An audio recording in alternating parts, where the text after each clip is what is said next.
নমস্কাৰ, কি খবৰ আপোনালোকৰ? মোৰটো ভালেই বাৰু। আপোনালোক কেনে আছে জনাব। মই আজি কোনো য়োগা ভিডিঅ' লৈ অহা নাই। মই লৈ আহিছোঁ এটা চেল্ফ ফেচ মাছাজ। আমি নিজকে কেনেকৈ এটা মুখত মাছাজ দিব পাৰোঁ তাৰে টেকনিক অলপ দেখুৱাম। আপোনালোকে কৰি চাব। মই য়োগা কৰাৰ লগতে এগৰাকী বিউটিচিয়ানো হয়। মই ইয়াত লৈছোঁ অলপ দৈ আৰু বেচন, দুয়োটাই মিক্স কৰি লৈছোঁ।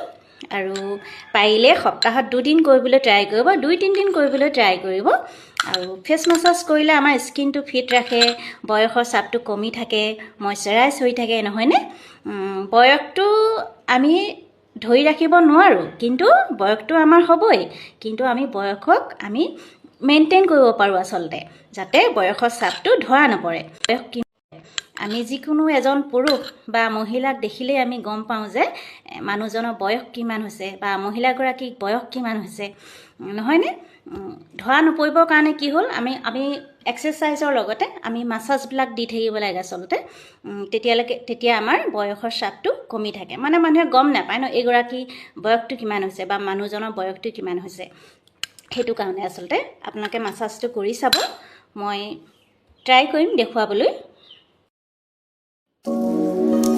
মাছাজটো ল'লে সদায় ডিঙিৰ পৰাই ষ্টাৰ্ট কৰিব লাগিব, তাৰপিছত জ লাইনটো কৰিব লাগিব, ওঠৰ পজিশ্যনটো।